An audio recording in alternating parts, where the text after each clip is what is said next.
I'm gonna slip and call him Chris's dad now. You're right.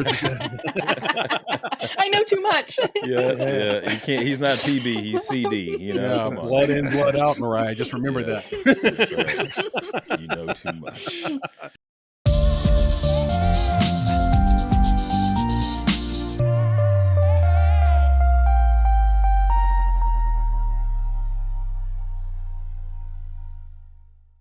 Hello, and welcome to another episode of the Make It podcast. I'm your host, Chris Barkley. And I'm your second host. Is that a thing? Second host? Sure. Co-host? Also host? I'm Ed your McMahon. host too. You're right. Nick Buggs. What's up, people? It's good to see you again. Papa Bear, what did Ed McMahon used to say? What was that little phraseology he would have on Johnny Carson? It was like his response. For what? Response to Just For what? anything Carson would say. PB's over here like, wait, what? I was asleep at that time, bro. He had No, kids. he then, you know what I'm saying? he watched Carson. I was a big Carson fan, but I'm not sure what you're referencing. It was like a grunt, it was like a ha or something like that. That was his thing. Yeah. What did McMahon say?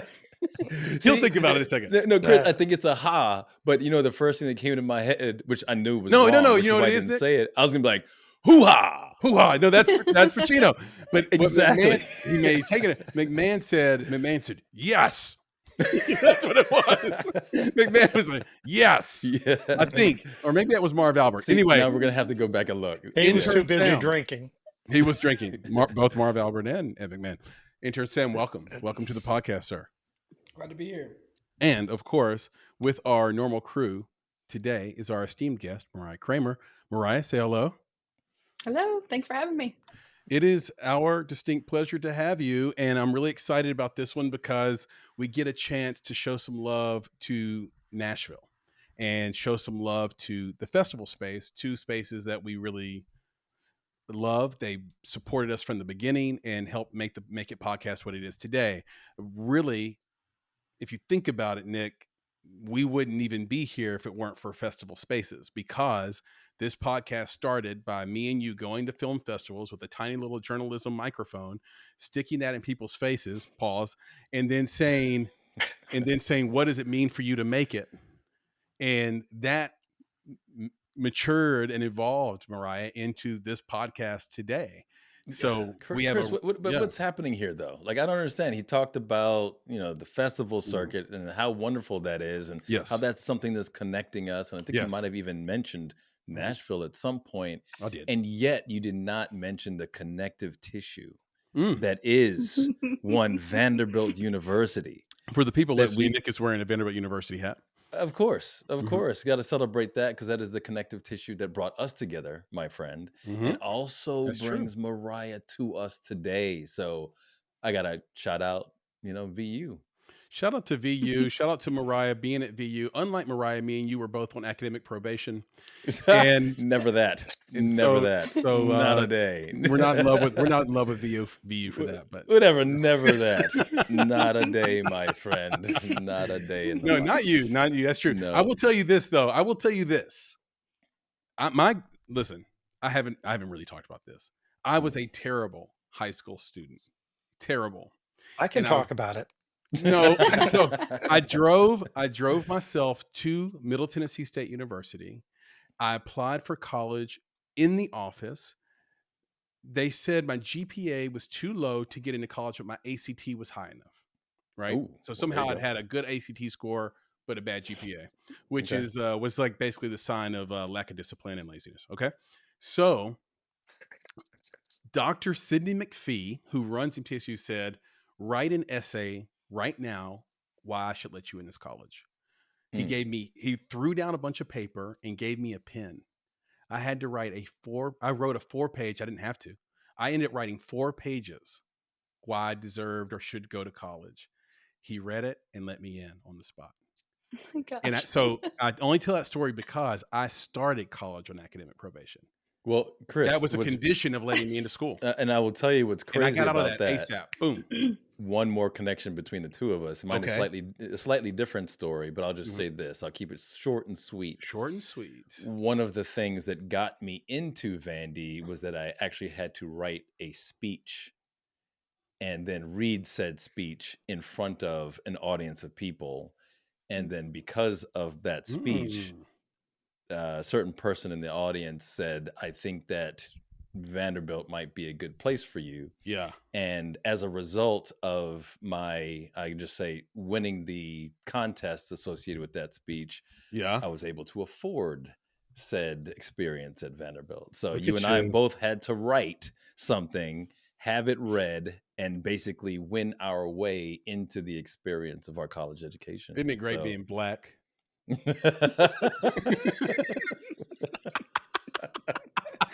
It's like, that's a random thing to say, but it's not a random thing to say if you kind of understand what is necessary to, get into these places that you want to be. I kid. It's all good. I'm proud of you. What was the name of the speech? Well, I don't remember the name of the speech, but actually one of the things that I did when I was in school, I wrote a lot of poetry, as I still do now. Yeah, me too. But my thing, anytime I had to write something, I would find a poetic way to do it. So I wrote the speech, but I wrote it as a poem. So I think that was a differentiator for me as well. Yeah. But yeah, anyway, that's I love it. Kudos. Yeah. Kudos Thanks, to man. you. And to you, my friend. Yeah. And kudos to Mariah. Mariah, why don't you tell the people who you are, what we might know you for, what you're excited about, why you're on this podcast? Yeah, sure. So my name's Mariah Kramer. I am a filmmaker and an educator. I made a short documentary called This Is My Home Now. It premiered on PBS and ran on their station for about 5 years. I think they had the rights to it. And I am actually in post-production on a short fiction film right now. I primarily focused on documentaries, but I recently made a shift over to fiction, which I can tell you a little bit more about that project later. And then also I'm a co-founder of a film festival in North Carolina called the Uptilt Film Festival, which is a women-focused festival. And then I am a senior lecturer at Vanderbilt University, and which you guys mentioned. And we are launching our first inaugural Point of View Student Film Festival here, which I'm the co-founder of that as well. That is incredible. And I want to just start by asking what may seem a little bit of an obvious question, or maybe, not necessarily on topic, but your title as a senior lecturer and director of undergraduate studies, how does that Venn diagram work? How does that cross over and allow you to start a festival at Vanderbilt? Yeah. So as a senior lecturer, my primary focus is teaching rather than my research or creative work, which kind of frees me up to do more of the interaction with students. And then we have a very small department here. So I was here for 1 year, and then they asked me to come on as director of undergraduate studies because the person that was doing it was going on leave. So there needed to be a shift in that role. And I think because part of it that they mentioned was that, I have experience in community building. And one of the things that they're really trying to do in our department is to grow the department and to help build the sense of community and camaraderie between the students. So I think I was a natural fit for that, to be the director of undergraduate studies. So in that role, what I do is I advise students. I talk to them about their courses that they're taking, their academic track that they're on. And then I also just work with them to give them advice, talk about their career, and talk about, what type of work they can do with a degree in cinema and media arts. Right off the bat, that sounds incredibly challenging, because what KPI can measure camaraderie? Right? I think the first how do you know you never hit your goal? Yeah, and that's the thing. I think that there's always the first step, right? I think, Chris, you're spot on. I think that the camaraderie is something that comes later, but it comes after you've actually made the attempt to build a community, because camaraderie basically starts with togetherness. Yeah. So if you can bring them together, because when you're in class, I know you're in the same room, but everyone's focused on their own thing. They're focused on their own grades. They're focused on their own study, and they might have other things they're involved in. So you got to find that connective tissue that brings them together, which, obviously, like a film festival is a wonderful way to bring people together and celebrate each other, and maybe even compete a little bit as well in a different way, in a fun way. So Chris, you're spot on, because it's like, okay, once we do that, now you ask yourself the question, like, what is that camaraderie? What does that togetherness look like or feel like? and how do we really measure that? And it's a good question, because Yeah. Chris and I are all about data and KPIs. So it's like, what is the key performance indicator? So it's the worst part it. about writing grants, right? Is like, how are you going to prove that it worked? How are you going to prove that what you did is successful, right? And that's one thing that I'm definitely thinking through. We had a couple of events happen on campus last semester that were outside of the classroom. We had some cinematographers come. We had Claudia Rashka, which is a documentary cinematographer. She did RBG, quite a few other impressive films, and she came and did a workshop. It was sponsored through Canon. And then we also had Roger Deakins come, which he was sponsored through the Nashville Filmmakers Guild. Yep. So I sent a bunch of people to that. Yeah. And students are talking about it, and we could tell that they had a good time there, but it's like, how do we measure that? How do we prove that those were successful? So we're talking about doing surveys. We're going to have like a meeting with students that attended it so they could share the information that they learned.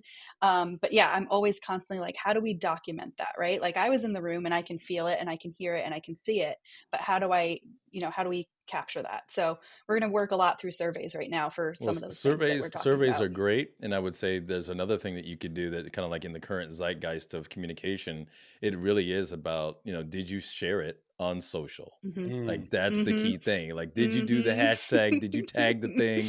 Like, that's it. Like, if people are willing to do that, because I think Chris and I talk about this as well pretty often about your personal brand.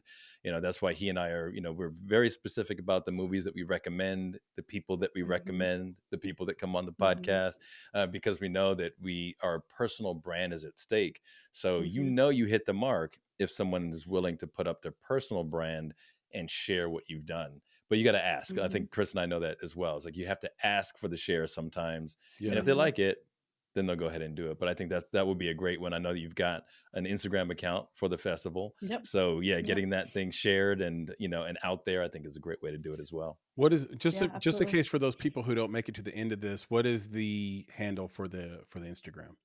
It is just the Point of View Student Film Festival, and I think it's just Point of View SFF. Ooh, I hope I'm correct. Yeah, but you can just search for Point of View Student Festival, and view is spelled VU. VU. There you go. And that's our little nod to Vanderbilt. Full disclosure, intern Sam is a budding film student. He's a film savant, first of all, but then he's a film student at Belmont University. Belmont recently purchased Watkins Film School. This was probably before you came, or right as you were moving to Nashville in 2023, Mariah. How would you steal Sam from Belmont? Well, pause. First question I have is, Sam, did you hear of Point of View before me coming on here? I had not, actually. I had not. See, there's that data, right? Yeah. We did a lot of advertising through Belmont. We reached out to a lot of the faculty members there. And, it's funny because it's like, is it working? Is it reaching people? So thank you for being my first litmus test there. So how would I steal Sam for the festival, or how would I steal him for our program here at Vanderbilt? Program. Yeah. Program. Okay. Well, I am new, so I don't have a lot of context of what the other programs are like in the area. Starting the festival has been great because I have been reaching out and meeting other faculty members. The Belcourt Theater was fantastic because I know that they work with all of us faculty across the campuses. So they were wonderful in allowing us to have a networking event where we had all the faculty come together, and I was able to pitch the festival to them. So I did meet some faculty from Belmont. But what I've been kind of noticing and thinking about and talking with my colleagues about is, one of our challenges is that we're small, right? Our program is small here, but it's also one of our benefits. It's also one of the things that students really, I think, appreciate after they go through the program, is that because it's small, you get to know every single one of us faculty really well. Yeah. You get to work on our research projects, and you get to kind of really shape what you want out of the program, because we don't have a specific scaffolding or tracking that we have you do. It's just a 50-50 split between production and studies. And I think students can really shape what kind of experience they want out of it. There's not a lot of requirements of taking certain things in a certain order. So I think the smallness gives us that flexibility. I like it, Sam. You got a contact there I'm now. sold. You can keep that in your back pocket just in case things get topsy-turvy across the street. So for people who aren't from the Nashville area, the greater Nashville area, for our international people, shout out to our fans in Senegal. Shout out to our fans in Nigeria, Denmark, Spain, the UK, Canada, Mexico showing up, India showing up big. For you folks that you don't know the area that well, Vanderbilt and Belmont are basically across the street from one another. And so that's why I really asked you that, because the proximity is so close. And here they are competing in this creative space with one another. They're sharing. And they're the sharing creative space. Well, and and it's funny. It's funny you say that though, but I think maybe they are competing a little bit, Nick. But but they're sharing too. They're sharing too. Well, and I think the really interesting thing about that was that me coming from a space that had one major university in the town that I lived in. I came from Wilmington, North Carolina. UNCW is where I taught, and that's the big school there. There's some community colleges in the area. And then coming here and knowing that there's a plethora of schools, and I mean the nickname of the Athens of the South, you know, with the idea that there's so many higher education opportunities in this region, was like, rather than viewing it as like a competitive, what can I do better than you can do, I view it as like this network that needs to be tapped into. And that's like really the genesis of the festival, is like, we're all doing something that's related and similar, but has differences. But how can we connect with each other? How can a Vanderbilt student connect with a Belmont student and possibly work on a project together, and pool their resources rather than trying to compete with their resources? So that's really the heart of where the festival came from and why we started the festival. It wasn't necessarily just for Vanderbilt students. It was for the region and all the students in the region. And the professors at Belmont, Chris, were like, "Oh, we hear you, Mariah. We're not going to tell our students though, because and Sam didn't know." The ones I met were very nice and very excited. Shout out to Stephanie Silverman and the Belcourt Theater. By the way, they're sitting right there in Hillsborough Village, and that's just sort of, for those listening that aren't from here, that's sort of like right in between these two universities. And I think if you run a festival there or film projects there, you're really going to pull people from those two places to join up, and they might meet each other, to your point, Mariah, just by chance, to work on a project together. And so I really do like the idea that there's this historic independent film house that's sitting right in the middle of these two film schools and campuses. That's pretty darn cool. And it's supported by many local benefactors, you know, and I think grants and things as well. So it's something that is, like you said, it's historic. It is something that the community has really put their resources into. And I think, Chris, we've seen many a premiere at that theater as well. many a premiere. Yeah, that's right. So it's awesome. It's something. It's just part of the film community. It's not just a theater. Yeah. And it's such a gem. I mean, not every city has that, you know? So I think when you live here, you kind of forget and you take it for granted, but moving into this city and discovering it was like, whoa, this is a really cool resource. And Allison Inman, who does their education coordinating there, was my first contact. And she just came to one of our faculty meetings to, you know, promote the theater, but also to ask if anybody wanted to do any seminars or anything like that there. And that's where like a light bulb went off for me, is like, she does this at all the campuses. She knows all the faculty members, you know, and a lot of them from all the different campuses do seminars there. So it was like, there's already this built-in connection. So how can we build upon that connection? I love it. Shout out to Ashley Inman, and shout out to the Facebook algorithm that put her on my front page when I opened Facebook this morning. True story. Like this morning I clicked Facebook. Funny. And it was like, you might know this person. Do you want to be friends? I'm like, why are you doing this to me? But how are you doing this to me? I think I know how. But that's so funny that you brought her up, because just today she was put right in front of me on the front page to friend or not friend. So I'll let's be friends. A lot of hubbub was going on last year in the media, depending on what you read, which industrial you read, about the state of documentary and it not being a profit center anymore for filmmakers. What is your thought about the state of documentary?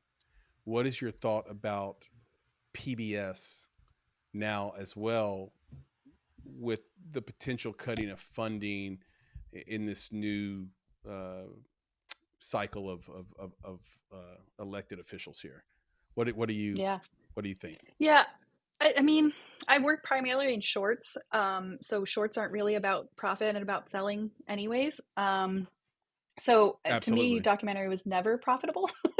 It was always a passion project. It was always about, the idea that sharing stories can make change. And I think the hardest thing is funding. And if funding gets harder, that's very, that's sad. It's difficult because it was never really about getting the funding from investors that were going to make their money back. It was from people that believed in the cause of whatever documentary you were doing in the world that I work in. So I think I come at it from a little bit of a different perspective because I wasn't ever really making those films to make money. And I also always knew that I wanted to teach. So when I went into becoming a filmmaker, it wasn't necessarily about selling my work. It was about having a space to create and to share my work. Me shifting into this world of fiction, I'm kind of shifting my thought process on all that and the need behind it. I'm working on a short fiction film right now that is a proof of concept for a longer version, either a feature or a mini series. And that's where I'm starting into the world of like, okay, you do this to make money, right? So I am shifting my thought process on that. But just to loop back to the documentaries, my funding came directly from the Corporation of Public Broadcasting for This Is My Home Now. Okay. So awesome. I'm so appreciative of that, right? So I don't want to see things like that shrink, and I don't want it to be harder for filmmakers, especially in the documentary world, that are working on social change type of documentaries to have a harder time finding funding. So I find it pretty disheartening. Yeah, I think it's awesome because PBS is going to fund it, so they're obviously going to distribute it. But for these documentary filmmakers who are getting their funding from various sources, high net worth individuals, funds, etc., banks, their own money, whatever, if they can't find a distribution home anymore, what might happen is the slowdown of the most important stories not getting told in a time where we desperately need these stories told, maybe more than ever. And so it's a real concern about why streamers and theaters won't purchase and won't take on the distribution, responsibility for some of these really important documentaries. Yeah. And I think, this is not my area of expertise by any means, but the algorithms, right? You mentioned that earlier, but just this idea of like the streamers are there to make money, right? So it's not about curating a programming experience. It's about what's going to get watched. What are people streaming? What are they watching? So if you click through like what the documentaries are on like Netflix or one of the bigger streamers like that, it's ones that are, going to get the attention of people. It's the true crime type of things, like what's popular, what's trending at the time. It's not about what cause needs to be talked about, right? So I think they opened up a window for space, and then now they've shifted, right? Because it's more about the bottom line. Yeah, but I think there's always going to be room for distribution because distribution is distributed.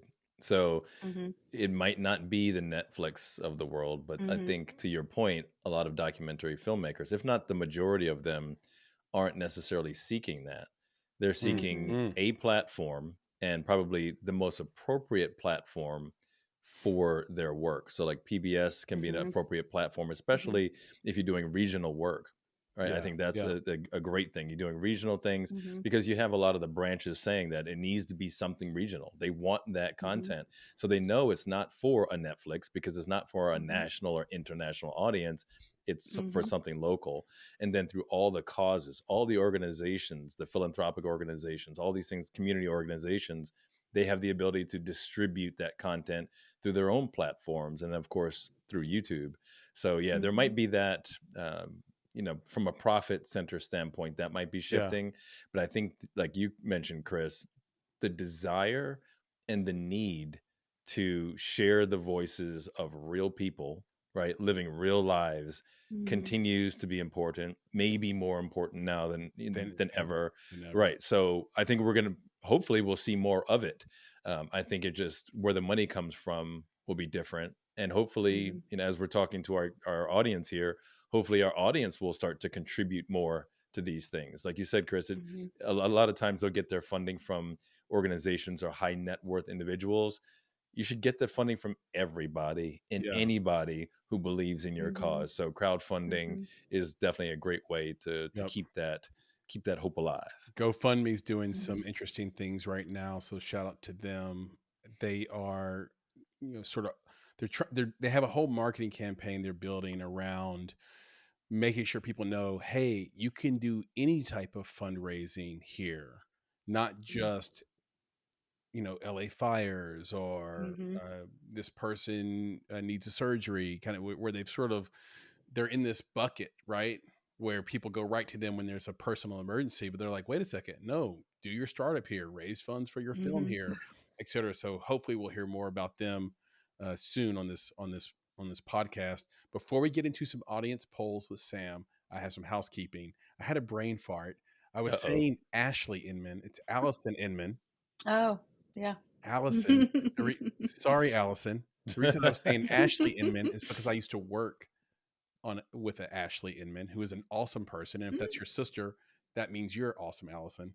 So Ashley, shout out to Ashley and Allison Inman. Hey, Chris. So there you go. Sorry about that. My email. No, Chris, you got to give me 1 second. I'm going to say Allison. Okay, I'm going to do it one more time. Allison.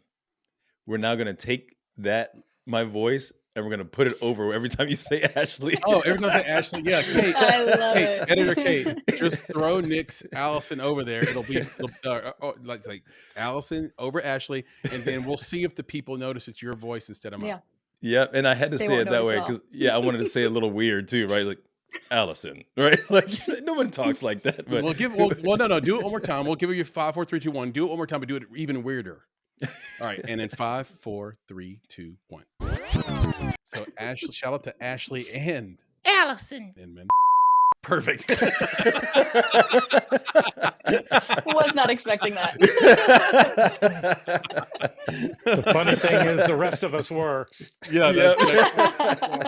Good call. Okay, let's do some audience polls. Intern Sam, can you lay it on us?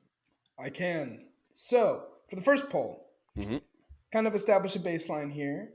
Have you ever watched a student film? Okay, that's a good one. This is kind of interesting, actually. Yeah. Yeah, I like it. I like it. Unfortunately, no came in first with 64%. Oh, wow. Ooh. How many percent, Sam? 64. Wow. So okay. That's a lot. And then yes, unfortunately, as number 2, 36%. Wow. Well, that's a lot of people who have not gone to film festivals because, I mean, That's what pretty I was much, thinking. every festival I go to. There's always a student category, yeah. Exactly. Think They need about to all get the to some directors we've festivals. had on this podcast, Nick, that are going to love that data. Yeah. And it's possible that I've watched enough student films to make up for the Everybody percentage else, that haven't. Likewise. Yeah, that's right. Yeah, we've watched a lot. Being a juror at film festivals, and Nick, I'm speaking for you a little bit here, so if I have it wrong, just tell me I have it wrong. It changed the way that we watch movies and judge them and rate them, period. Yep. Because once you realize sort of how, basically when you start watching movies, that happens through your TV or through the theater experience. And so your spectrum, let's call it the Overton window. Your Overton window for film is narrow. And then when you actually start watching experimental films and different types of modes of film, and you watch student films all the way up to, all these things. So then that Overton window is really huge, and a lot of things can slide in, and you judge it a little bit differently.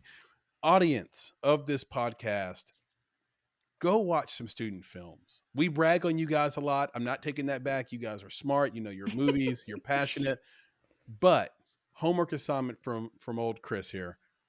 Go watch some student films and see if it changes that for you too. See if it broadens your aperture for what a good film is and isn't or could be. Well, that's the thing, Chris.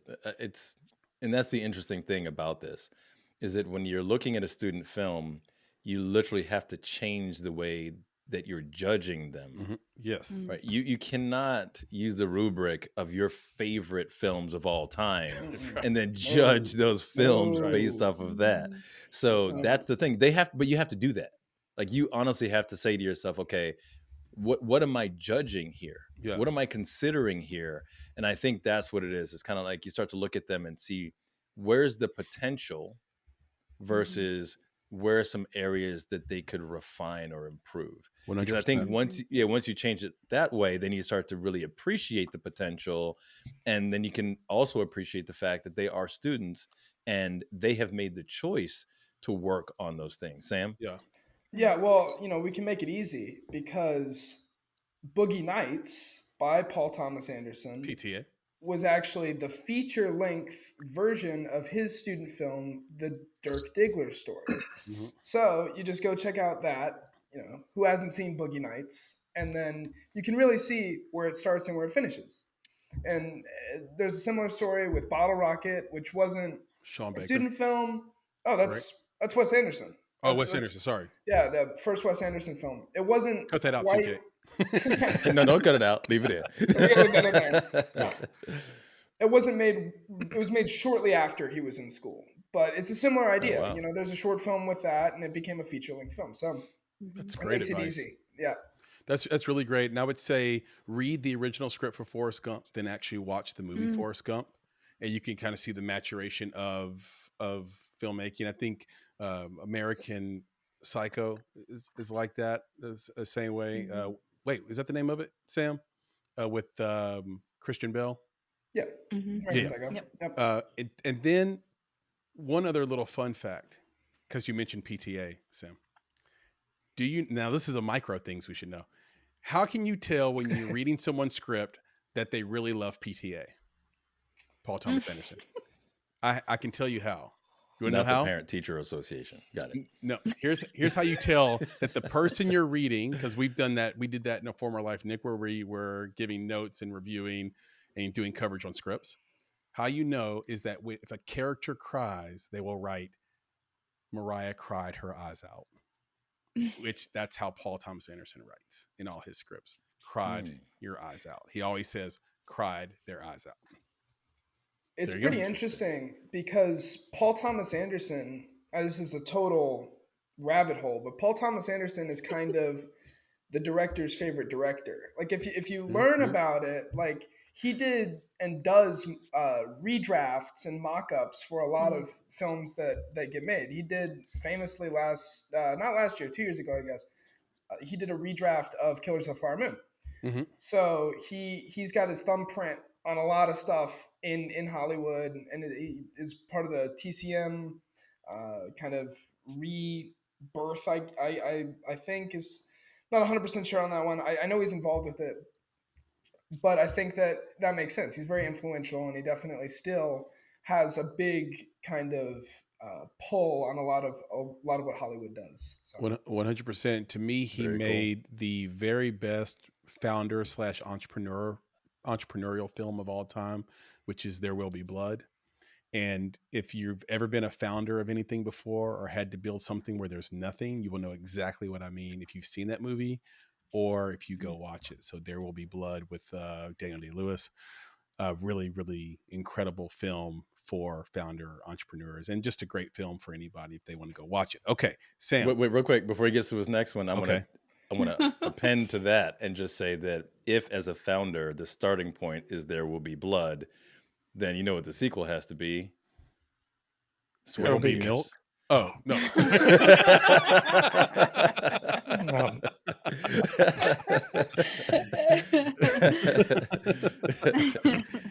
Yeah.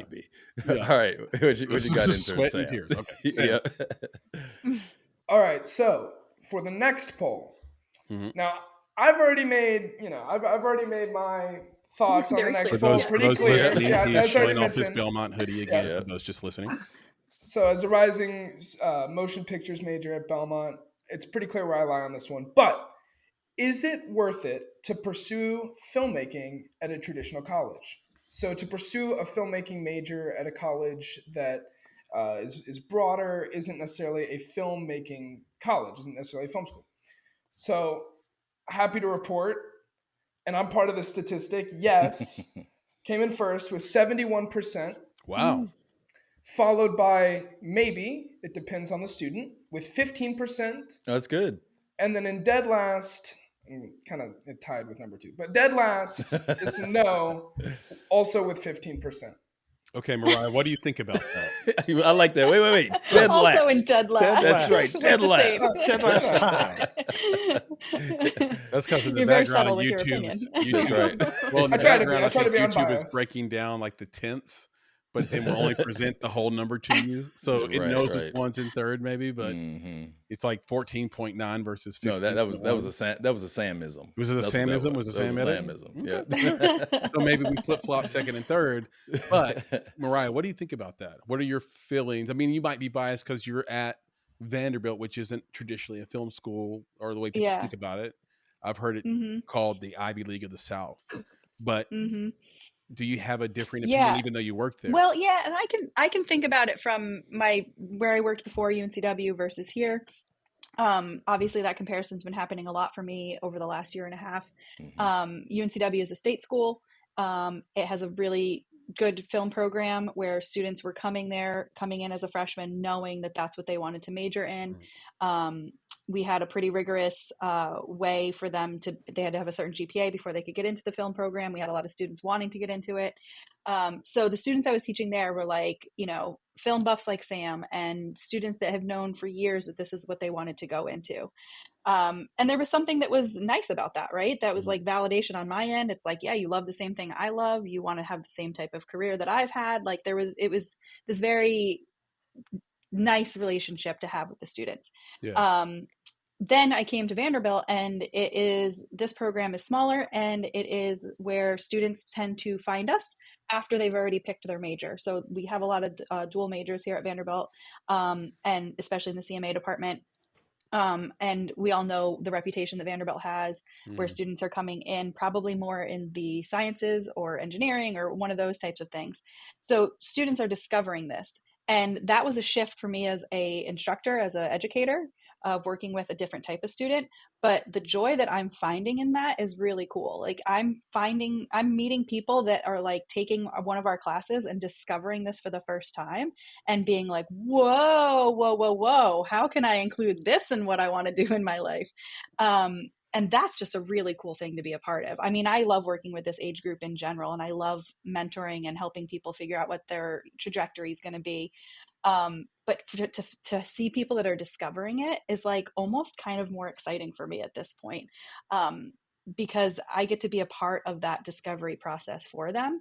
But then I also get to be a part of that reassurance of like, I know this is different than what you were thinking, and maybe not as clear of a career path as what you were headed on, but like, how can we combine your interests? How can we talk about, how you can do both, or how you can find stability in this type of thing. So I think, the type of school, whether it's a film school or more of a general school, but also just the type of reputation that school has and what the students are coming in with, all plays into it. And I've had both experiences, and both of them have perks, and it's cool to do something different after I did the other one for a long time. I was at the other university for 10 years. And now I've been here a year and a half. So this has been really exciting for me to just be a part of that discovery for students. That would have been really exciting for me, Chris. I know that for a fact. Like if I had been able to participate in that, and not just because I have that creative side, but I think it was actually something that you said earlier, and I know Chris is going to love this when I say it, harkens back.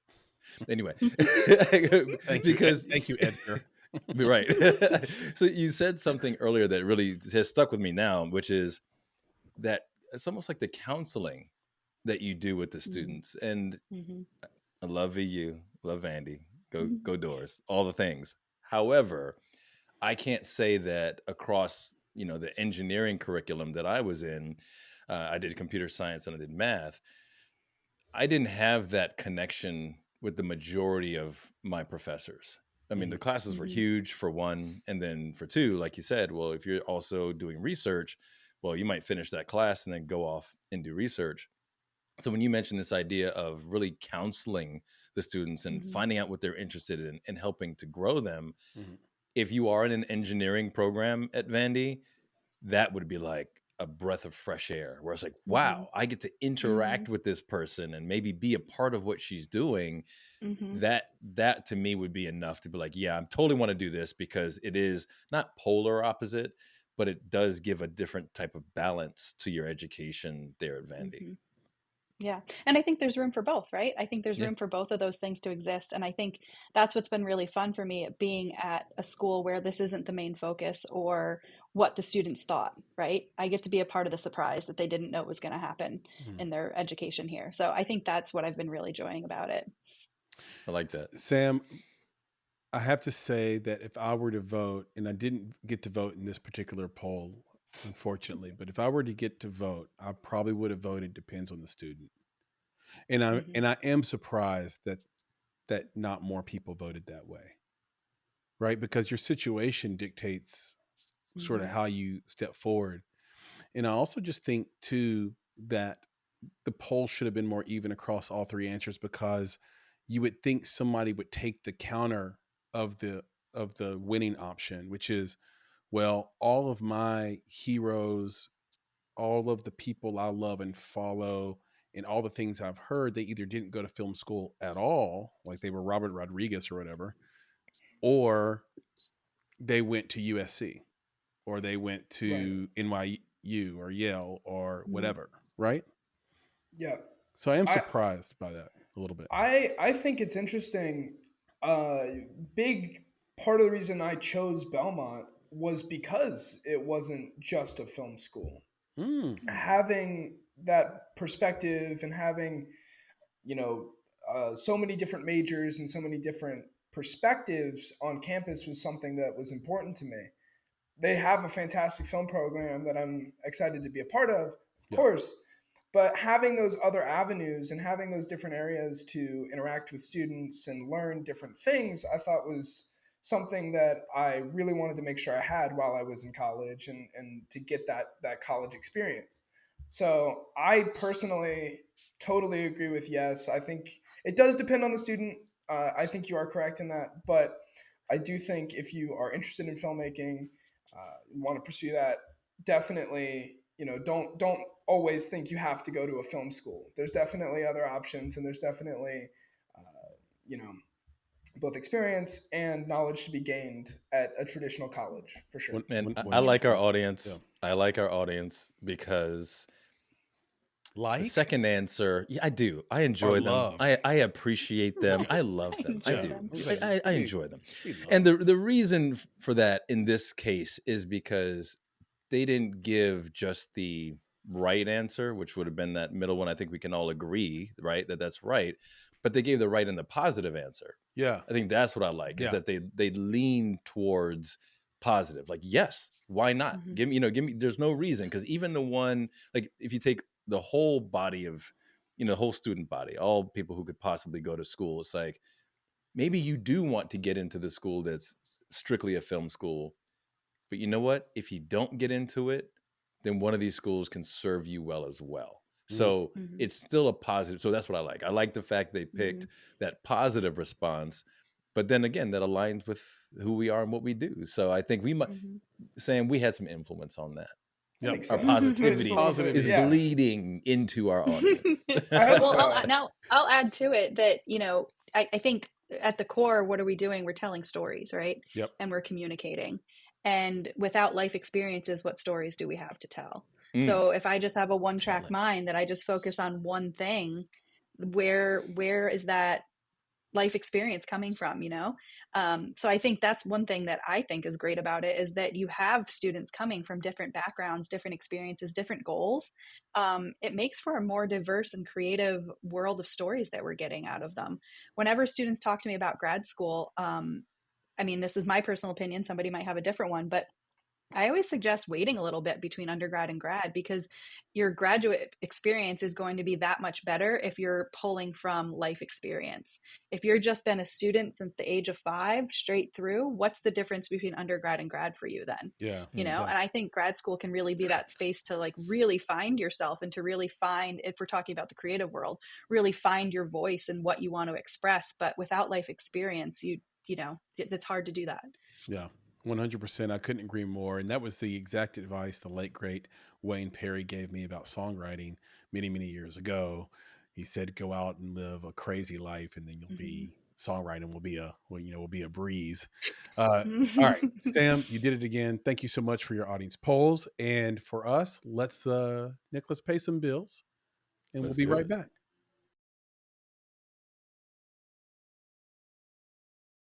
Hey, what's up, folks? This is kind of a special little, not an episode, but a little snippet for you guys.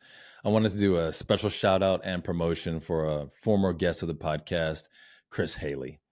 He joined us in 2023 for a special Juneteenth episode. I think that was actually episode 278. You should check it out. Make a podcast on Apple Podcasts and Spotify.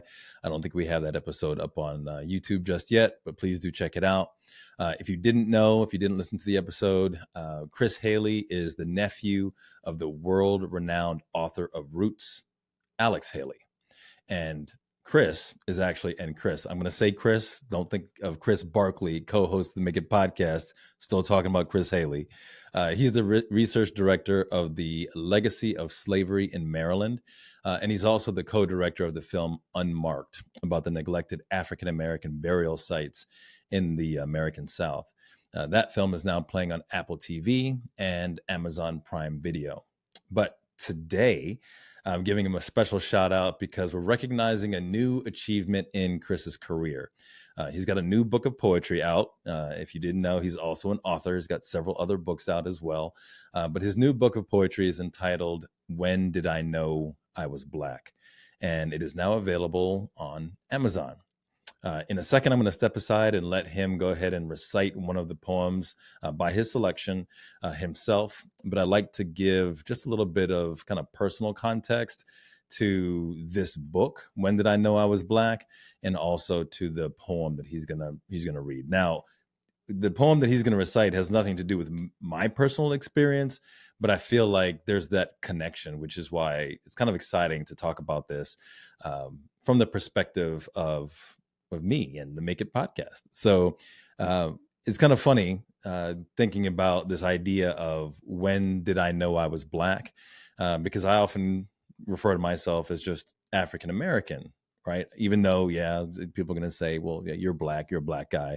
Yeah, true in kind of that social context sense. But my race is African American. And this idea of knowing when you're Black or realizing you're Black, I think for me, that really reminds me of like when I was in middle school and a bunch of my friends and my white friends would say to me, it's like, Nick, you don't act Black. I'm like, well, what does that even mean? And they would point to somebody else. I'm like, act like that. You don't act like that. And I was like, well, what does this mean? But I am Black, right? Because by virtue of being African American, I'm Black, right? No, that's not the case, at least not in my experience. I think those times in my life when I realize or when I know that I'm Black is really when I'm being compared to a stereotype of what African American behavior is, and maybe even being looked at under a different connotation of Blackness. When I look up, and I've done this before at different times in my life, you kind of look up the definition of like, what is Black? What does Black mean? And obviously it's going to be related to, African Americans and people with dark skin. But also if you keep looking and you look at the definition of Black, it says reflecting or transmitting little or no light. Another definition is thoroughly sinister or evil, or indicative of condemnation or discredit.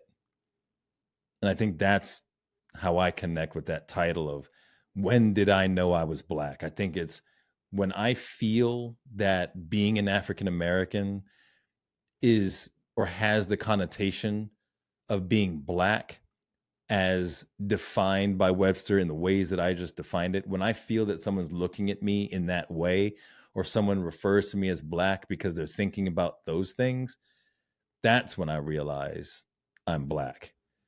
So again, I thought it was a really interesting title that Chris chose. Again, Chris Haley. and I thought it was worth mentioning and shouting him out. Again, there's a personal connection between me, his book, and his poetry. Personal connection, as you know, again, Chris Haley, past guest of the podcast, but also, as we've told every guest that we've ever had, hey, we're all about supporting our community, giving back in any way that we can. And when you do something great, like distribute a book, even just, let's just say, write a book of poetry or otherwise, we're here to shout you out. So with that, I'll step back and step aside, if you will, and let Chris Haley, the author of the book, When Did I Know I Was Black, that is now available on Amazon, I'll let him go ahead and recite one of his poems for you. Pinocchio. I'm angry and black. You're racist and white. I'm tired of these memes, but if I may be bold, I'm sick also of your claiming Dr. King's dream as your bigot-free code. You would have hated him. And Jesus, too. He was poor and Middle Eastern, lest you forget. They both wanted the rich to give to the poor. You would have seated them side by side on a boat named Liberal Threat. Tell me that I'm lying. Tell me their positions are those you share. I'll stand here watching as your nostrils flare and your snout grows. The nose knows, Pinocchio.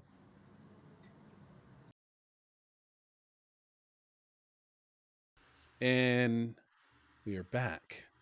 And just in time for producer Papa Bear to bring us some things we should know. How did you like that pregnant pause right there, Nick? Was that satisfying? Oh, that was, I think you might have had twins. That's, That one. yeah, So. that was a full 9 months. Yeah, right. Yeah, at least. I love it. I'm the master of that. No one can touch me. I'm the Michael Jordan of pregnant pauses. Okay. You're the, no. You're the Captain You're the Kirk. goat. Yeah. See, I don't like that because I don't know if Captain Kirk was the greatest captain ever. No, it's the pregnant pause. He's the best. Honestly, you cannot find another. Oh, Captain another Kirk person. is the Michael Jordan. So you're saying I'm the yeah, Kobe. he's there. You go. You're the Kobe. Yeah, I'm Kobe. Okay, yeah, you can't beat Kirk. Yeah, I can't beat him. All right, Papa Bear, drop some things we should know. Okay, but first, I'd like to make a comment about something we had discussed already. You see who? And that was pregnant.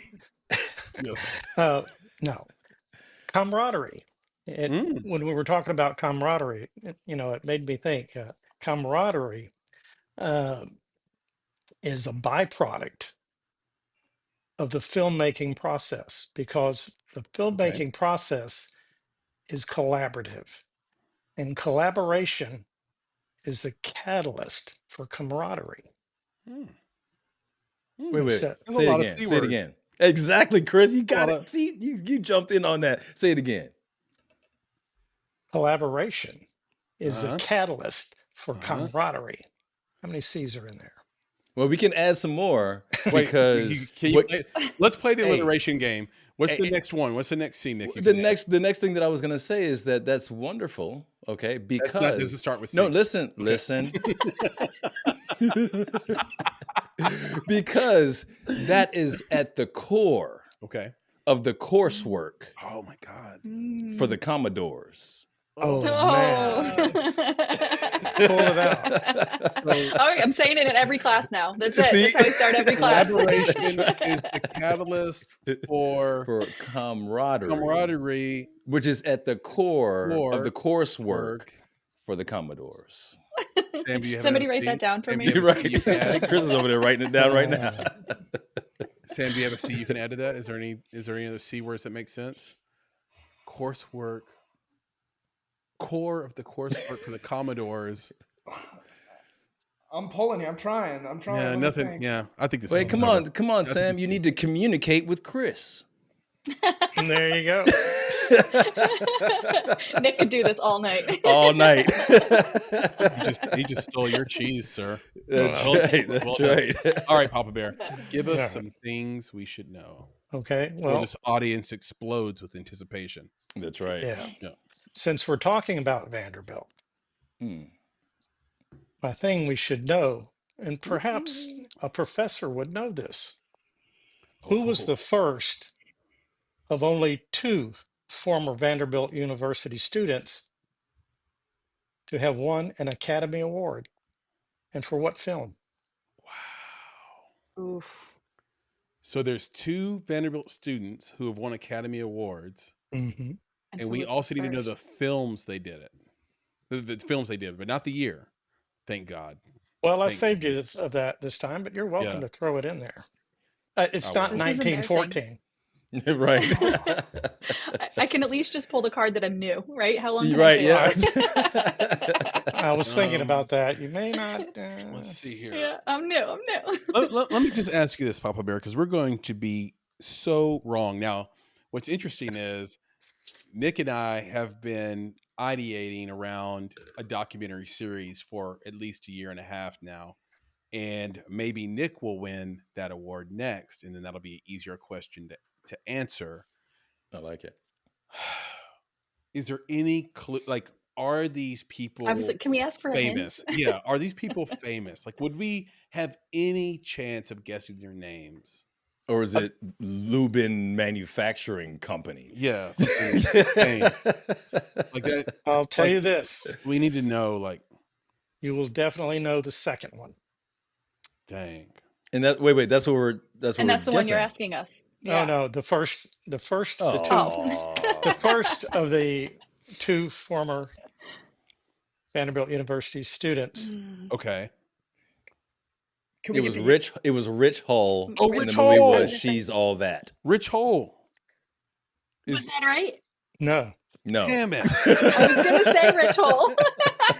Shout out to Rich Hull. Well, I got to give it to him. I mean, it's a very important movie in the zeitgeist of teen film. Yes. Right. Yeah. So, oh my gosh, when I watched that She's All podcast, That. I was just like, that's me. That's my age range. Like, She's All That was my high school. That was fantastic. I loved that movie. 100%. So, okay. Yeah. I think, okay, Nick, this is where we lean on you a little bit, and Mariah, you as well. Who are the famous people?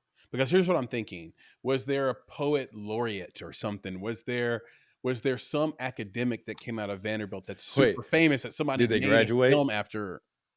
They did graduate. And in fact, like,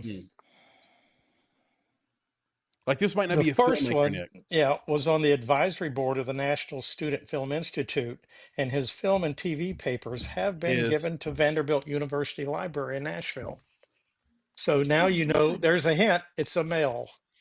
Yep. You gave us that.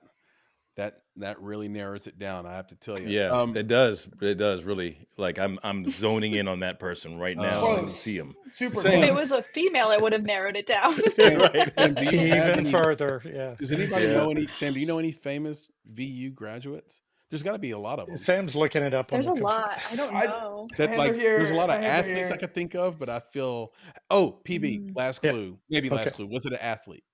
Were either of these people former VU athletes? No. I was going to guess Will Purdue somehow in a sports documentary. No, Chris, because Frisbee is not a real sport. So. Will No, he Purdue actually is a basketball player. He actually majored. Listen to this. He actually majored in political science. Yeah, well, it sounds about right. Okay. But hey, wait, know. Chris, I got to say this real quick. Okay. No. Like, ultimate frisbee is a real sport. I was just joking. It definitely is. Shout out to I was just saying that because when we were out on the lawn, right, alumni lawn, we played a lot of frisbee. Like, that was the thing. Yeah. We did, so. I had so many great experiences on the lawn at Vanderbilt. Yeah. I have a ton of really incredible stories from the lawn, but the best one is this it? By far. Oh, there you go. Well, look at that Easter egg. That's an image of the National Good Arboretum. background choice. Yeah, that is Vanderbilt. Yeah, well done, PB. For those listening, his background is say it again, Nick. The National Arboretum that is Vanderbilt. There you go. But I don't see any squirrels. I don't see any squirrels, which are all over the place at Vanderbilt. So I'm on the lawn with my friend Tommy Zhao. Tommy Zhao, shout out to you. I think he's a plastic surgeon in Kentucky right now. So if you're listening, Tommy, they need it. miss you, buddy. Shout out. They need them. Oh my God. To all our fans in Kentucky, we apologize. Don't worry, they'll be replaced by Greenland. The man said the state. Like state needs a plastic surgeon. Okay. All right. So rewinding from that. So, right. So famously, Vanderbilt has a lot of like senators and congressmen and women's children that go there. We get that. That's part of it. Well, I'm with Tommy, which isn't one of those people, but we are on the lawn, and we both work at Abercrombie and Fitch at this time. This is like think early 2000s Abercrombie, not today's. So you and Tommy are going to be in the documentary. Got it. Probably, okay. Yeah. And so this kid walks up, and apparently he was a senator's son, and he walks up to Tommy. He grabs the back of his collar and he flips it open, and he says, "Abercrombie's for peasants," and then walks away.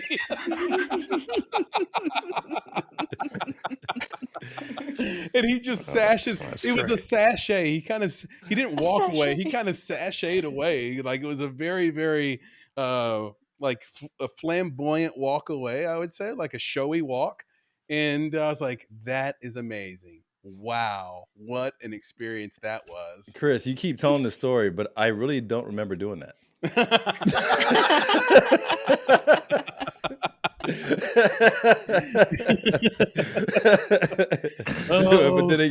But then again, I didn't have golden locks that I could flick up in the air as I What? That's just one of so many. Anyway, Papa Bear. Okay, I will tell you something. I will tell you something about these things we should know. We have no guesses. It's not even that we're guessing wrong. Yeah, we don't know even where to start with this. So drop us the answers here. What is this? Both. Yep. I want both. Yeah, we're going to get both. Okay. Delbert Mann, Mann, won an Oscar for Best Director for the film Marty in 1956. Oh, wow. Wow, 56. Hold on. What was his last name? McMahon? No, just Mann. Delbert, like Dilbert in the comics, but Delbert with an E. Mann. 2 N's? Yep. Best Director. What was the name of his film? Marty, Marty. I've never even heard of that movie. Ernest Borgnine. Oh, I've heard of Ernest. Definitely. Yeah. 1956. The film came out in 55, but obviously the Oscars were held after the new year in 56. Okay. Delbert Mann. Okay. The other is more recent. I thought he was going to say his name was Maurice. I was like, no. No. He just gave you the answer. His name is more recent. More recent. Right. Do you any? Well. No. We're out of guesses, PB. Give us the answer. Right. Tom Schulman. Tom Schulman. Yeah, we would have given that was falling out of that was the one we were supposed to know. Intern Sam, do you know Tom Schulman? I've never heard of him. He won an Oscar for Best Original Screenplay for the film Dead Poets Society. Oh my God! In 1990. I'm writing this down right now. We need to know that. That was the thing we should know. Yeah. Yeah. I would say so. You nailed it. That's the name of the segment. Yeah, we definitely should have known that. DB, you did it again. He got a bachelor. That is definitely a thing we should know. But this is the best one ever, I think. I mean, Dead Poet Society, man. Tough call. But Dead Poet Society, yeah. I mean, and Vanderbilt. Come on, man. Can you imagine being at a cocktail party in Surratt at Vanderbilt University's campus, and then you break that out? Well, you should play. It should be standard watching. That's what I'm saying. Like this is now part of the curriculum. Yeah, we're gonna have to watch it every semester. Yeah, why wouldn't it be built into the curriculum at Vanderbilt? That's what I'm saying. She's gonna make it happen. It is now. It is now. Yes. Oh, yes. I love this. I can't believe they didn't lead with that in my job interview. See, hey, because they didn't know, and now they didn't. Boom. Now they will. Tom Schulman. Well, Tom Schulman wrote this. And he went to Battleground Academy. Okay, BGA. Yeah. And the character that played the older guy, professor, what was the professor's name? Is He Robin Williams' character? Well, no, No, the, no, No, the no. older not Robin. professor.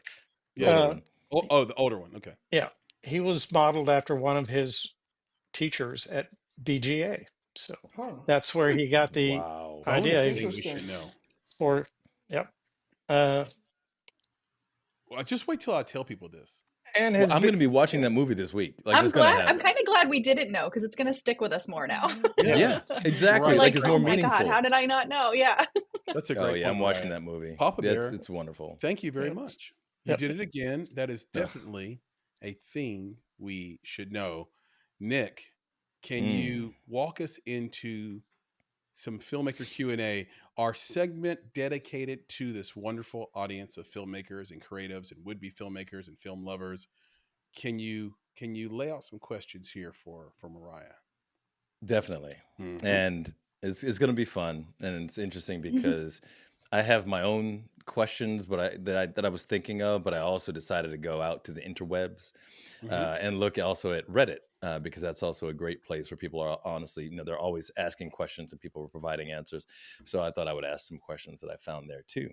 But the first thing is, what 3 things, right? Okay, 3 things should every film student know when they graduate? Now we can say no or know how to do, right? Either one. Okay.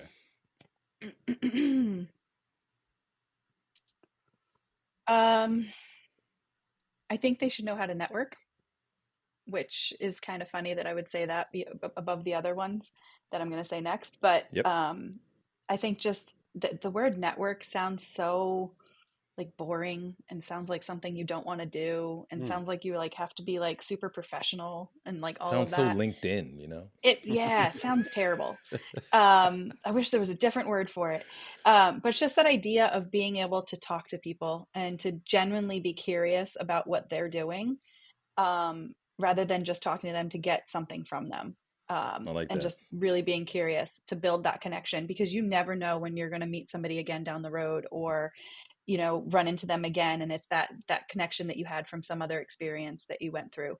So that's the primary goal of the film festival, is this whole idea of networking and giving them a space to network with their peers, right? Like not going and networking with people that are already in the industry, networking with each other, because when they get out there and they're starting things and doing things and they run into each other again, it's building it from the ground up for them, that foundation. And that would go across to anything, not just a film student. But especially in the creative world where the collaboration is so important. And then if we're talking about a production student, which I teach primarily production classes, I think that they should know how to run a camera, right? Not one camera, but just understand the basics of how a camera works. And then they should know how to edit, because if you want to rely on somebody else to edit your film, and you have no knowledge of what's going on, there's a lot of control in editing. So if you want to maintain control over your story and your project, you should understand that part of the process. So even if you're not going to edit your own projects, understanding the process, I think, is really important. Yeah, I like that. And that first one, really great, Chris. point. Yeah, that first one, Chris, I think, I love the second two, right? I think as a film student, you're spot on. I think maybe anyone, right? I mean, what if you're a sound engineer coming out? Like, I feel like just having that knowledge of a camera and the knowledge of editing, I think is great. But that first one, I would just want to key in on what you said about networking, because I think we all know this, but I don't know that anyone has ever articulated it the way that you did, which is the basis for all valuable and long-lasting networking is genuine curiosity. I mean, honestly, it's like that really, that's it. Like, that is the answer. Like, and honestly, I'm going to go through my LinkedIn. I'm like, wait a second. Where do I have genuine curiosity? And if I don't, they're out. I mean, any social, right? Any social media account that you have that you're following, I think that's the rubric, is that, do I have a genuine curiosity? And if I do, cool. I keep it up because I want to know. I want to be educated by that person. I want to be entertained by that person, whatever it is. If it's just there because maybe you knew them in high school, right? And you're just passively, their stuff is showing up. That's different. But I think that genuine curiosity is really good. Now, as a film student, like Sam, what was your takeaway from that? Well, I think the networking is definitely the most important. I think that's what I've heard. That's what is repeated. I think that that's an incredibly important thing that a lot of people forget about. I also do agree. I think knowing how to run a camera is definitely important.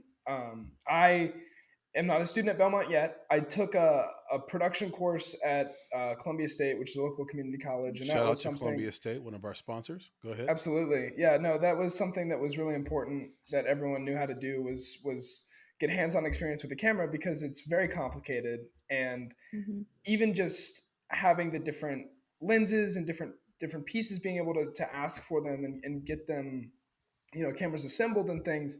It's very important to know how, the procedure for that, and the procedure that doesn't end with an $100,000 camera in the floor. So I think that it's really important. And I think the editing is also very important. I think all three are very important, but the editing really stood out to me, because you're 100% correct. That's where the the magic of the film is made when you shoot it, but it comes together in the editing bay. That's where it becomes a film. It's otherwise kind of just ideas. You have to find the cohesiveness, the bridge to bring it all together. So I thought it was a fantastic answer. I think all three are great. Mariah, are you guys teaching Premiere, Final Cut, or DaVinci? Yeah, we do Premiere Pro. Yep. Okay. I'm teaching art of editing this semester, so I just taught it right before this podcast. Is that what you've always used? I know you've done a lot of editing. I've used Premiere and Final Cut. Yeah, I've gone back and forth between them depending on the university I'm at. I prefer Premiere. Yeah. The one that I don't have a lot of experience on is Avid. I've done a little bit on Avid, but most of my experience has been Premiere or Final Cut. What do you think about DaVinci? I haven't used it a ton. Use it somewhat with the Blackmagic, just because of how easy it handles the footage and things like that. We have access to it here. Students use it here. But I'm a habit type of person. So like my first camera was a Canon. So I tend to go towards Canon, and there could be no real reason for that other than it's just because it's what I know. Yeah.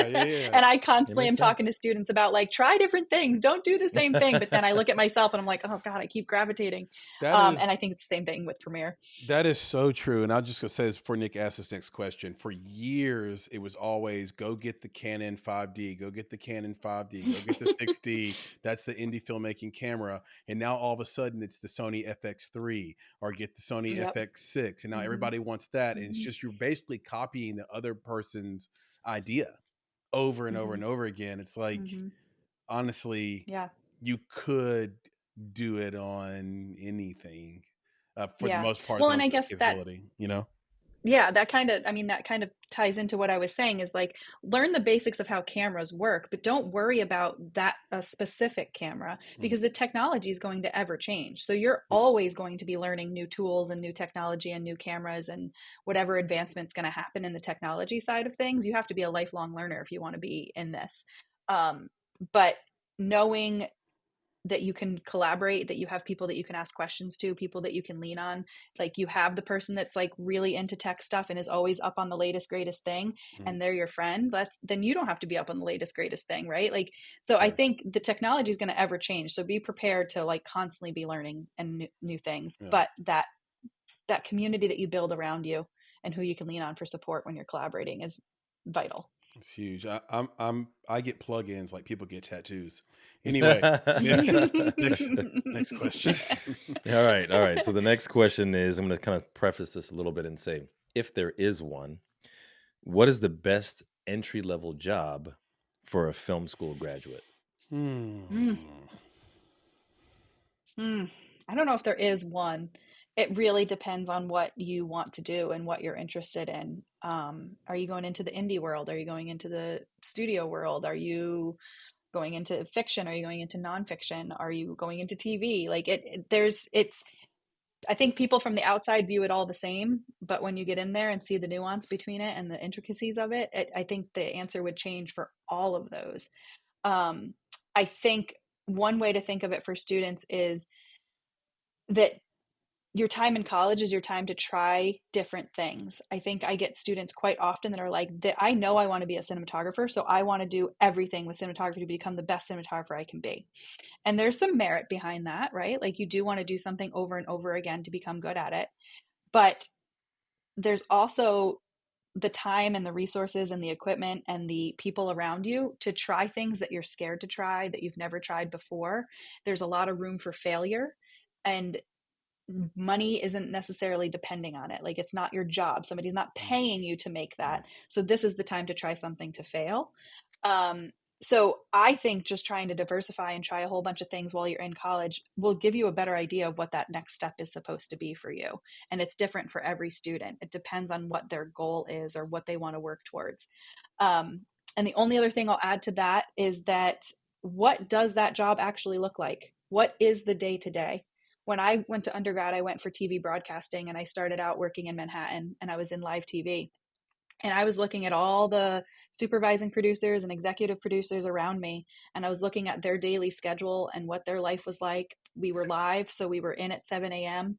We left at like 7, 8 p.m. on a good day. The PAs that we left at 11 p.m. Was that the lifestyle I wanted? Did I like this thing enough that was going to be my work-life balance? Yeah. And I think that people don't talk to young people about that enough, right? We're just like, you like this thing, do whatever it takes to do it. Find your passion and do your passion. That's right. Does your passion align with the lifestyle that you want to live?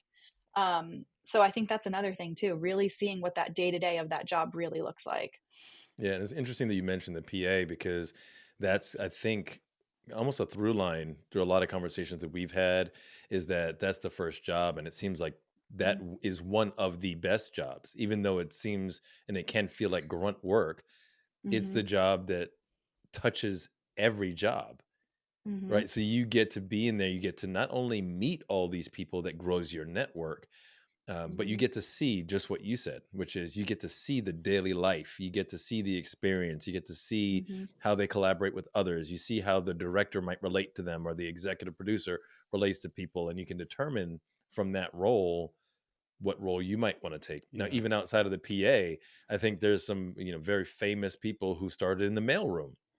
You're like, like what do you mean? Like, why would I want to work in a mailroom? Well, maybe for the same reason, or a very similar reason as being a PA, is you get to have this experience working with all different roles in the film industry. And one of the things that I was just kind of thinking of when you were talking, I was thinking about this idea of being a PA or in the mailroom. One of the cool things about those positions is that what you're learning is how to be in service to others. And I wonder if there's something in the film school program where it is outside of the normal cinematography, sound, writing, all this, that is just about being in service to others. And there is a thing. It's called a film festival. Yep. Right? So being part of the festival, especially, you're a volunteer. You're not getting school credit for it necessarily. You're not getting paid. You're not a cinematographer. You are working the door, right? You're greeting people. You're an usher. You're now facilitating the Q&A afterwards. Your job is to be in service to others. And if you can really do that, that to me is kind of like that gateway to anything and everything you might want to do in film. These are salt of the earth people, by the way, volunteers at film festivals. I've never met a volunteer I didn't like. Love volunteers. Yep.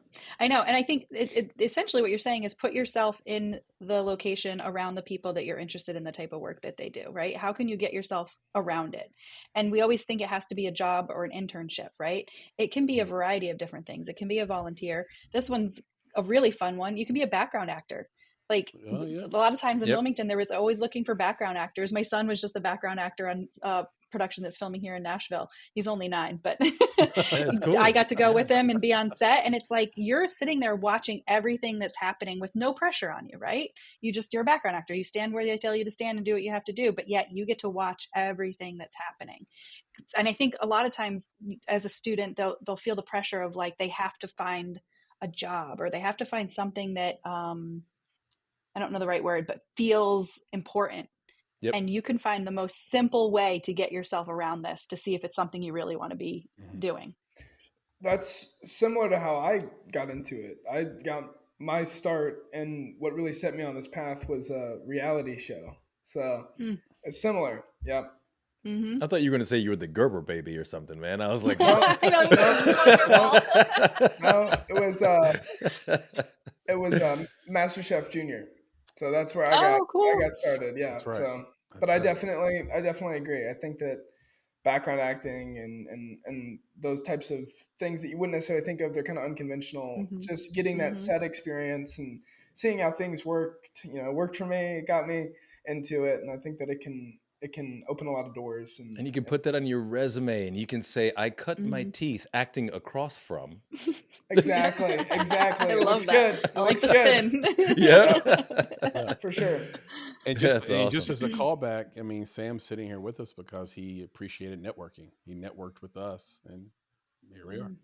Anyway, continue. All right. All good. There we go. All right, let's go on to this next one. This one is kind of a combo platter, if you will, about film festivals.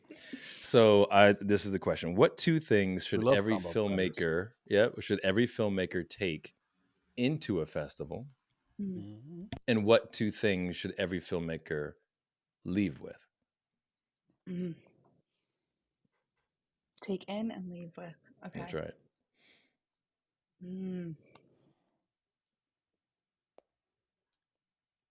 I think take into the festival is an open mind. That you're there to be around like-minded people. You're there to see other people's work. You're there to celebrate your own work. You're there to have a really good time, but you're there also to be professional and to promote yourself. Because I think a lot of times, especially in the indie world of filmmaking, it's about being proud of your work and being able to speak about your work and articulate what your interests are and what you want to do next. But it's also about discovering what other people are doing, what your peers are doing. Like, you don't want to work in this vacuum where you don't know what else is out there. So I think going into a festival with a really open mind of like, I'm just going to experience this for what it is. And festivals are very different, right? Like, you could be at a small, very like niche mom and pop type of festival, or you could be at a larger regional festival, or you could be at one of the big festivals. But I think if you went into all of those with an open mind, you're going to come out of it with what the creatives of that festival were hoping to give you. If you're going in there being like, this is what I need out of this festival, maybe that wasn't their goal when they created that festival. Right. So if you kind of ride that wave of what they created for you, I think you'll get a lot out of it.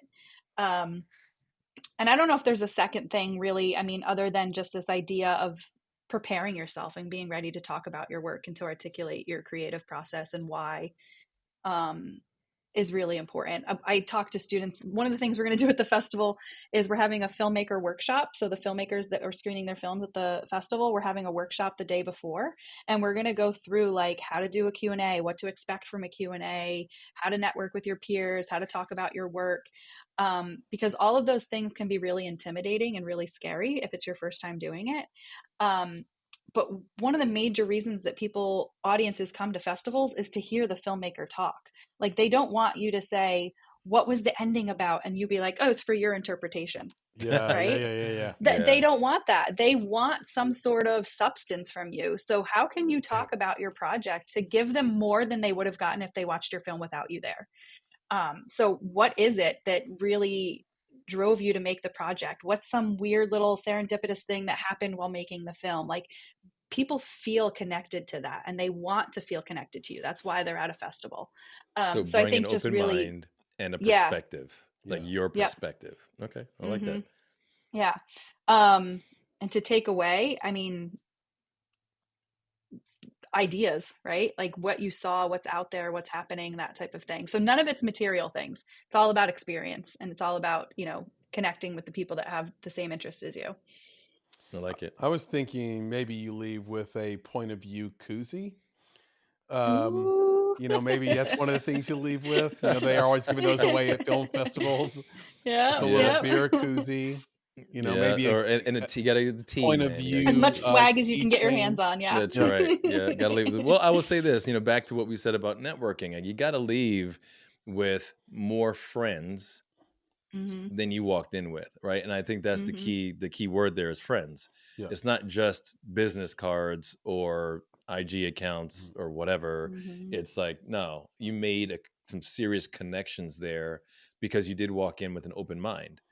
And I think, and you brought a perspective that was interesting enough to share with someone that you made a new friend. So I would definitely say for me, it's always that thing where it's like, I want to leave there with a new friend that I can contact, whether it's just personally, like, hey, let's share some films that we liked or whatever, or it's a new collaborator that it started out as a friendship, but hey, they gave me a call because they remembered me from that festival or I remembered them. And I think that's also a good thing to take away from those festivals.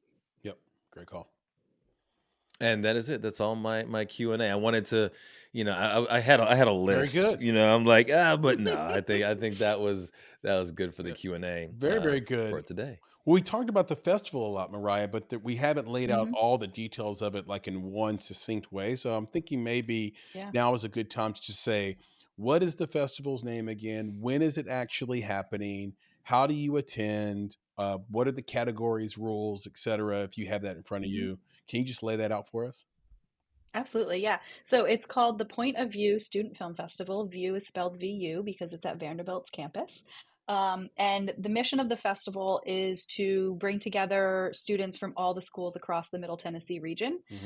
This year we have 9 schools being represented. Belmont's one of them, Lipscomb, Columbia State, Austin P. Probably not going to list all of them, but we have 9 different schools from the region. We will be screening 24 films. We had 51 submissions. So anybody looking to submit, your odds are good, right? In the beginning years, this is our inaugural festival. We're hoping to get more submissions in the future. And we will be doing a film block on February 15th in the morning. Then we're going to have a panel discussion with local industry professionals. And then we're going to have a film block in the afternoon, and then we'll have an awards party at the end of the night. It is a competitive festival, so we have 3 categories. We have a fiction category, a nonfiction category, and then alternative. Our goal in the future is to break that alternative down into more specific categories, but with it being our first year, we weren't positive how many things we would get. So in that alternative category, we have animation, experimental, and music video right now. But the hope is that we'll be able to separate those out. I think the first one that'll probably get separated out is animation, because we did get quite a few animation submissions this year, which was really exciting. That's interesting. So again, it's on. How many of those, just as quickly, were AI? I have no idea. Okay. I have no idea. Nobody revealed. I'm curious, like, why there was such a big glut of animation, like a big run of that. Yeah, I think it depends on the school and what type of that. programs and classes. Yeah. Yeah. All right. Anyway, sorry. Go ahead. Yeah. And I was just going to say the date again was February 15th. And it's free and open to the public. Yeah, free and open to the public. Visit us on Instagram so that you can see the location. It's in Surratt Cinema here on Vanderbilt's campus. But yeah, it's free. So we're hoping that we'll get a lot of audience members to come. I will be there. I can go ahead and say that, because I will be, solo dolo here. My family does a annual mission trip. And if you want to call it that, a philanthropic trip where we build homes in Central America, typically. Sometimes the group goes out to Africa. And so I am not making that trip this year. So I will be here. Specifically because you wanted to go to the festival, right? Specifically because I said, I let them know. This conflicts with I love it. the Point of View Festival. I cannot make it this year. That's right. Yeah. Our number 1 fan already. I love it. There you go. So I'll be there. Surratt's a beautiful place. Wait. No. Number 2. Come on now. Right. Wait a second. Right. It's our Vandy alum. We gotta Mariah, stick together. We'll see who's there and who's not. We have students from MTSU. We have quite a few MTSU films. So one of the things about MTSU that people don't know is that it's one of the most creative places on the planet. So there's a place in town that's owned by a friend of mine named Zach Liff, and he owns this place called Cummins Station, and he generally owns the Gulch, which is a popular area in Nashville. And if you go to Cummins Station on the bottom floor, he's a huge art lover. He's maybe the biggest art collector in town. And if you go on the bottom floor, it's all student art from Vanderbilt, TSU, MTSU. look at the MTSU art that's down there. It's remarkable. Don't forget that Julian Baker came out of MTSU from I think it's, what is it called? Scared Rabbit Sam or Sacred Rabbit Records out of MTSU. It's one of those two. Papa Bear, can you look that up, what the record label is at MTSU? So they are actually like pumping out legitimate like pop stars and rock stars out of there. So it's a college that people may not know, but once you go into it, you find out, oh my God, there's like a huge creative push coming out of there. So I'm really happy that there's some films in there, and I can't wait to see them. I can't wait to see you in person and be there at the festival. So that's a shout out to the True Blue, right? Is that correct? Did I get it right? Shout out to the True Blue at MTSU. Okay. And shout out to the Point of View Film Festival. This has been such an amazing time. It's been so much fun to talk with you and get to know you better than before, Mariah. And I think this is just the beginning of something really great, and hopefully a wonderful filmmaking journey in partnership with you and with everybody here at Make It and the whole team. So I can't thank you enough for coming. We'll end on this. What does it mean for you to make it? The question I've been waiting for all night. Yeah, I thought about it because you guys, you told me that you were going to ask me that. Mm-hmm. And I think for me, it is to be able to do something that I feel fulfilled in, and to also feel valued, and to be able to make a living doing it, right? Because it's like, somebody asks you, if you had all the money in the world, what would you do? Mm-hmm. And it's like, I think I would still do something in this realm. I think I would do something creative, and I think I still would work with this age group of people. So I'm so happy that I'm able to support myself, support my family, doing something that feels really important to me and feels like I have different avenues, right? Like you can see that I'm involved in a variety of different things. It's different all the time. It's ever changing. I'm allowed to like move in this direction if I'm interested in this, or move in this direction if I'm interested in that. So I think just this idea of fulfillment, feeling valued, and then the flexibility that comes along with it. And it took a while to get here, right? It took a while to figure out that mix of things that would work to allow me to be able to do that. So yeah, I feel like my husband makes fun of me for this, but like, I feel like I've made it, right? Like I'm doing what I love. I'm making a living doing it, and I'm inspiring other people to kind of choose a similar path, which is pretty cool. I love that. And I love the alliteration. Chris, did you get it? Yeah. Did you get it? Like the fulfillment, feeling valued, and flexibility. It's wonderful. It was in my subconscious. You guys created this. It's really well said. And I love the value piece. I think that stuck out to me too, because when I think about being valued, I think about what it is. Because I agree with you, Mariah, completely. Like, I would just be creating all the time. And it could be something as simple as putting together a Lego set, or making music, or making like whatever the creative sports is creative to me, competition, running, being an entrepreneur is a lot of fun for me. Like it's something I would do for free.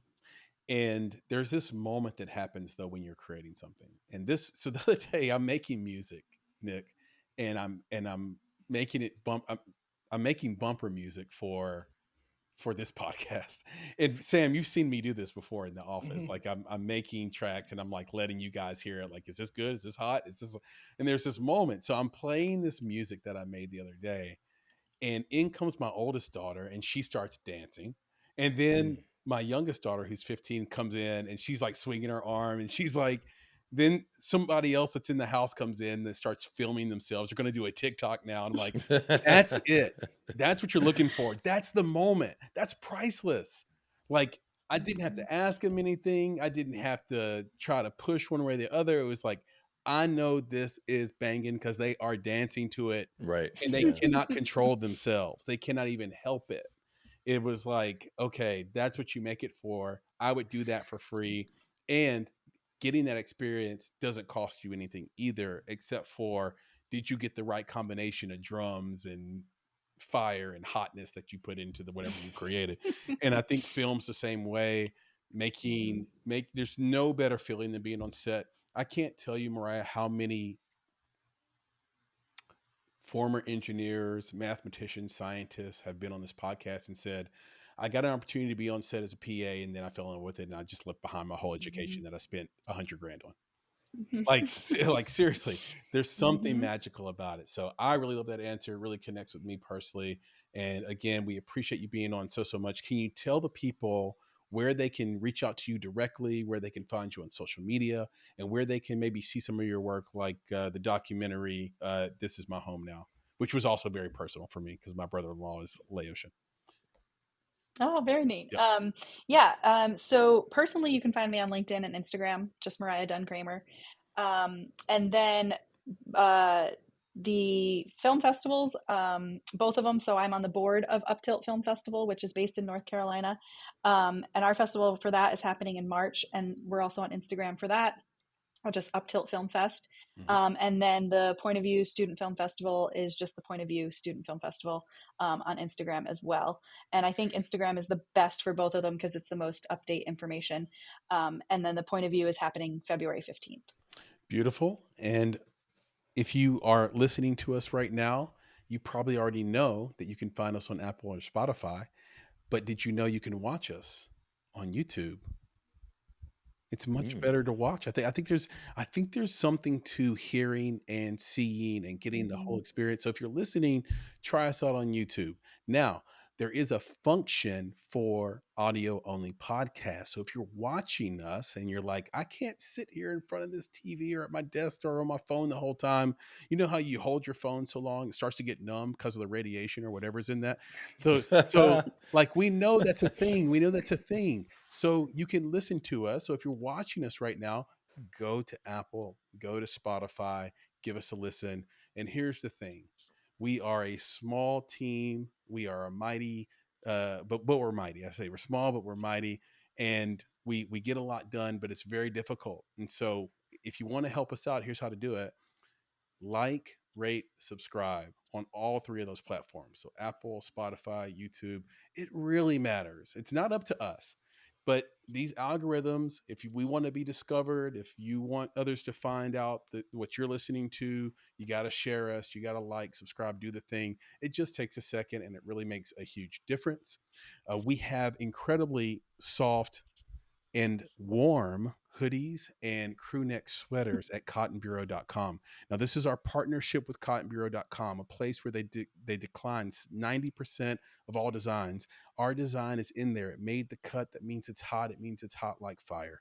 So go there, get that. And here's the deal. There is an Arctic front coming. This is going to be one of the coldest winters on record. It's here. It's so Nick's experiencing it already. Winter is coming. Winter is coming. Yes, nice drop there, Mariah. So you're going to need these buttery soft fleece hoodies and crew neck sweaters that allow you to wear your filmmaking journey right there on your chest. So go get that. It's cottonbureau.com. Search for the Make It podcast when you're there and pick one of those things up. You will not be disappointed whatsoever. And if you want to know a lot about us beyond what I just said, that's easy. Just go to themakeitpodcast.com and you can discover everything you want to know about us. And with that, Nick, can you please leave us with the credo? Of course. And, before we leave, I have to say that it's amazing to have yet another connection to Vanderbilt University here on the podcast with us. It's been great to have you, and we'll be excited to participate in the film festival this year. I will try to get down there if I can. If anything, I'll send my MTSU True Blue proxy. I think we would love to be materially involved next year and the year after that and the year after that and help this thing grow. I know that Sam will be a part of that as well. PB, anything we can do to support you and just growing this community, we're here for it. So thank you for being a part of this, and thank you for giving us the opportunity to shout you out and shout out the festival as well. Yeah, so thank you guys for having me.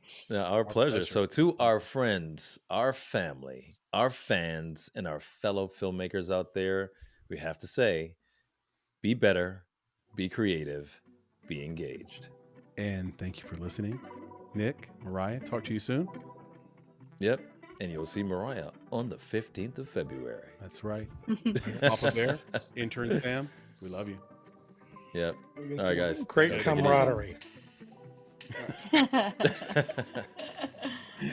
All done through the collective. Okay. All right. That's right. And we're out of here. Bye. See you guys.